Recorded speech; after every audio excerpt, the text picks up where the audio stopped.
I just wanted to talk about the research we've done, because this kind of leads into getting your input on where we can go from here with this. With funding from the Autism Treatment Network, AIRP it's called, Autism Intervention Research Program, we're able to carry out a two-phase study in which parents of children with autism who met the DSM-4, at the time it was the DSM-4 criteria, with a confirmatory ADOS, the Autism Diagnostic Observation Schedule, participated. They were ages 2 to 10 years. The children were ages 2 to 10 years, and they had difficulty falling asleep 30 minutes or greater on 3 or more nights a week. And in phase 1, they were given a sleep education pamphlet. It was the same one that you see here, except it wasn't as pretty. It was just the materials without all the beautiful visuals. But the text was the same, the content was the same. Or they were given no intervention. And then in phase 2, 80 parents were randomized to either 2 two-hour sessions in a group or 1 one-hour session in an individual setting with a trained sleep educator. And in these sessions, we went over the basics of sleep hygiene and sleep education that I showed you today. We got sleep and behavioral measures at baseline and 1 month post-treatment. And the curriculum was reviewing the CSHQ, reviewing the fish, going over daytime and evening habits, sleep needs, timing, calming bedtime routine, saying goodnight to the iPad, minimizing bedtime resistance, and optimizing parent interactions with the child and upon awakening. And what we found, we were very pleased that the time to fall asleep in minutes, whoops, oh dear, sorry about that. The time to fall asleep in minutes, as measured by actigraphy, was significantly improved. Hold on. There we go. Was significantly improved in the children whose parents did either the individual education or the group. So blue is baseline, red is treatment, and you could see the improvement was about 22 minutes in the, actually it was a little longer than that. It was like 24 minutes in the treatment compared to the baseline. And then for both group and individual sessions. The kids whose parents received the pamphlet or who had no treatment did not improve. Actually, the ones who received the pamphlet improved somewhat, but it wasn't statistically significant. So we do statistical tests to measure improvement. And then we also found that in the group and individual education sessions, in other words, where a trained therapist worked with the family, we saw improvements in all of the insomnia domains on the Children's Sleep Habits Questionnaire. The sleep disordered breathing and other domains did not improve, which was good. So the parents weren't just checking off that everything was better. They were selectively better in the areas that they were getting the education in. The repetitive behavior scale revised also showed improvements in restricted behavior and stereotype behavior with treatment. The child behavior checklist showed improvements in attention and anxiety. The pediatric quality of life scale, total score improved with treatment. And then this parenting sense of competence that I mentioned, which looks at a parent's level of self-efficacy and satisfaction with their parenting, improved as well in both the group as well as the individual education. So we were really pleased with this, and where we're going next is to try to develop and test innovative models for delivering these behavioral interventions in community settings. So this may be a therapist, as I mentioned, in a community setting who uses our manualized approach. We can basically do the sleep education in 1 hour with the individuals, or 2 hours and two sessions with the group, or the books to teach parents on their own, because these therapists are not always available in community settings. And we want parents to be able to pick up a book and do it themselves. And the idea of the book that will be coming out is we've tried to take the material in here and expand upon it, where we actually teach parents, for example, how to fill out the fish, fill out the CSHQ, fill out the bedtime routines worksheet, analyze their responses, figure out what they can change, and do it all on their own. And then we also want to do more study of integrating behavioral interventions with pharmacologic treatments. So, for example, this idea of the melatonin may be more effective, or I should say the behavioral intervention may be more effective if paired with the melatonin or other medications, to try to take the edge off the child and allow them to implement the strategies. And then we also are starting now to expand our work to adolescents and young adults. One of my colleagues has a really neat behavioral education program with adolescents and young adults, sponsored by the Organization for Autism Research. And what she's doing is she's doing relaxation techniques, she's doing meditation, she's really working with both the child and the parent, either together or separately in different sessions, to really get the child to do deep breathing and relaxation and make a difference. And we've seen some improvements already in that area. Please let me know if I can answer any other questions. Yes? I just have a question about, I was a behavior consultant, and I have some kids who are really open to using the picture schedule, and they're very open. Sorry, could you speak up just a bit? Oh, sorry. I work as a behavior consultant, and I have some children who do really well with the visuals, and they do really well with the consistent bedtime routine. But I have some families who have children who have been so, I think it's children who are more socially aware that they're different. And because of that, they don't want to try anything. So they don't want to try the visual schedules. They're just done with it. They don't want to have anything that's different. They don't want to try the way fast. And I find it's hard for those type of kids to get them, like it almost seems like the more it's the more they back and say, we don't want to do any of this stuff. It's making us look different. There's in their own home, but they don't want to because they know their parents are wanting to do it, even though it's going to help them. And I find it really hard with those kids to get them. It's like, what would be the best way? And they need that sleep. They need that way. Yeah. And they need Yeah. that out. Are you talking about teens, or are you talking about older school age? Usually I'm finding around kids who are age 9, pre-teen age kids. So in those kids, so the question is, what do you do with 8, 9, 10, maybe a little older? They're really high functioning, they aren't sleeping, they also don't want to be labeled. My kids are very much like that. They're very sensitive to the autism label, and they don't want to stand out. They want to be like everyone else, which is really healthy in a way. I think what I would do in those cases is I would go to the typically developing kid literature, and I would find books and pamphlets that are not directed at kids with autism. There's like a book for, I love it, for 7, 8, 9-year-old girls. It's called What to Do When You Dread the Bed, and it has different worksheets, and it's really a very clever book. And I would de-emphasize the autism, and I would emphasize the sleep, and really think about, because a lot of kids have trouble with sleep. It's just not limited to autism. And I would probably de-emphasize the visual schedule and look more at just some general bedtime habits type things, and see if you could get something out of that. So basically say, this isn't specific to any disability or anything. This is, very common in kids in general. Let's not think of this as an autism problem. Let's think of this as a sleep issue.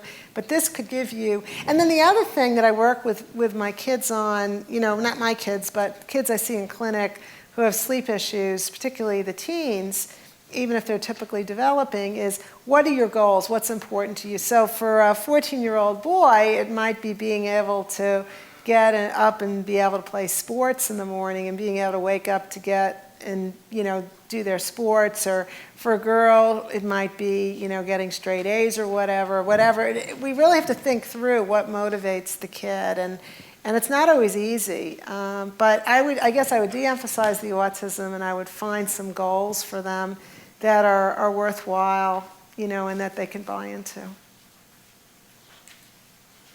Yeah.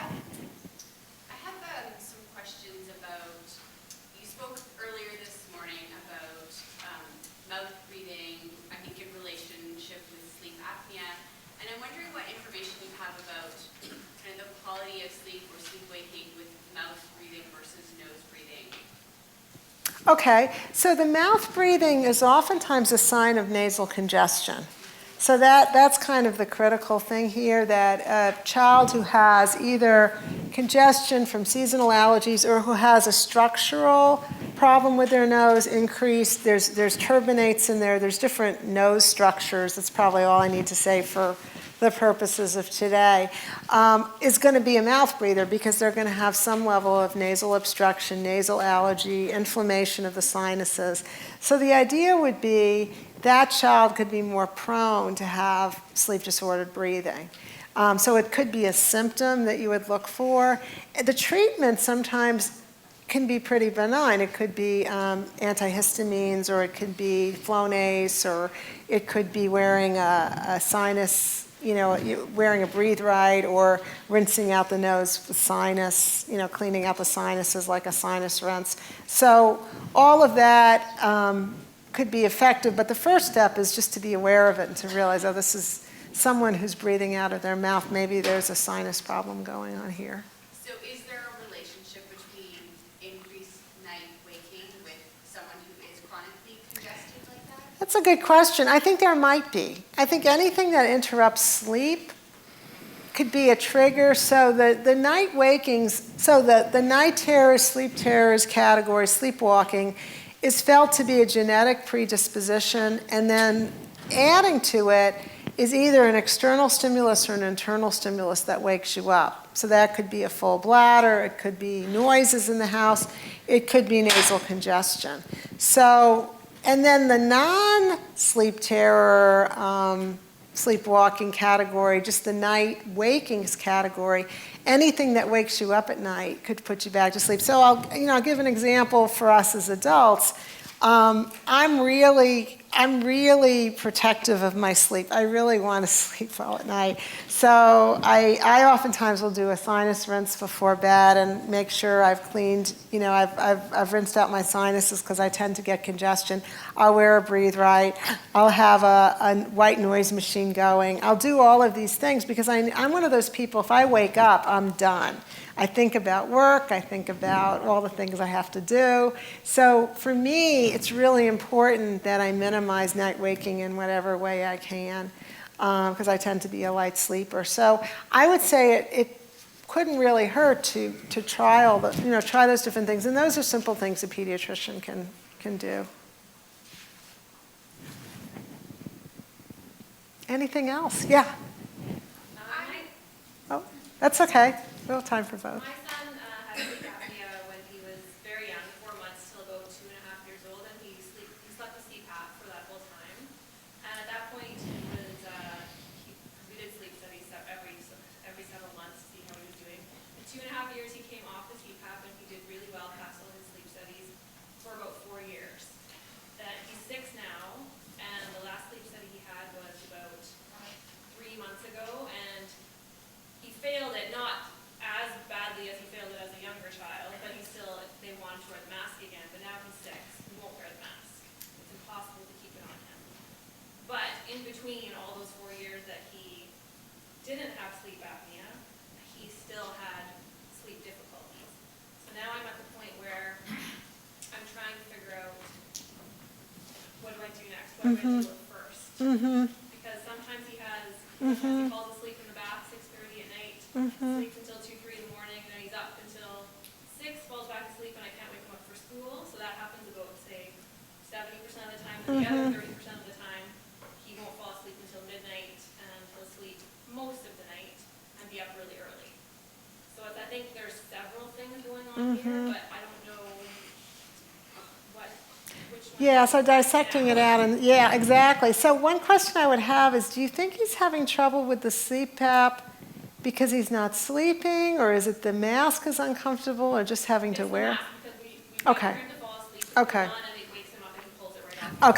Okay, yeah. So, and that was what I was going to suggest, is have him go to sleep and then put the mask on. So I would really work with the home care do you guys have home care companies here that you work with that are assigned?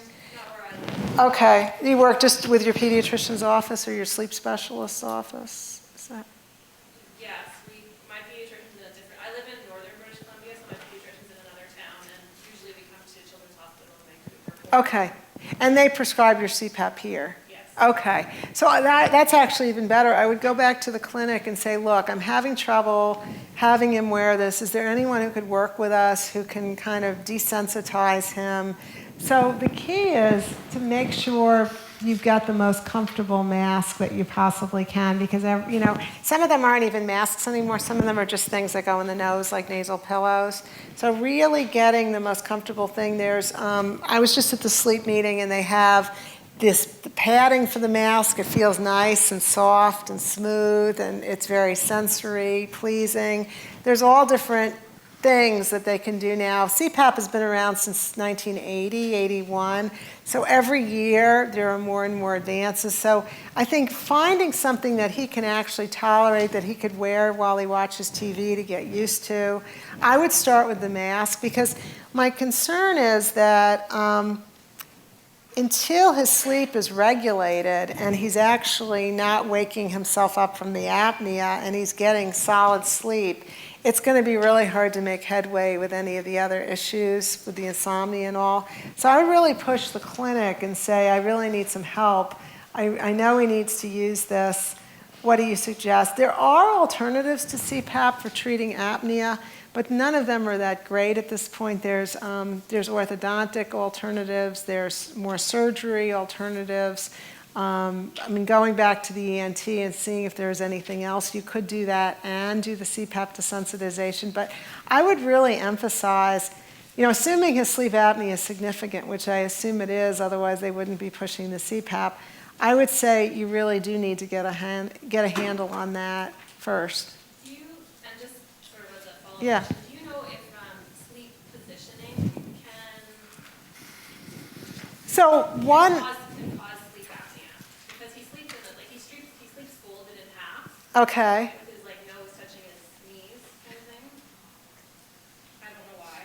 So I'm wondering too if that positionally that's causing some of. So tell me what he does. He's on his on fours. Like if you lay on your back and then you folded yourself in half with your nose to your knees. Well, it's interesting because that's something we sometimes observe in kids who are trying to open up their airway. It's very strange, but it depends which position his neck is in. But I don't know. I wonder, I thought you were going to say sleeping on your side versus on your back, because sometimes getting a kid on their side, or getting an adult on their side for that matter, can help positional sleep apnea, where it's worse on your back and then you flip them on their side with a body pillow or whatever.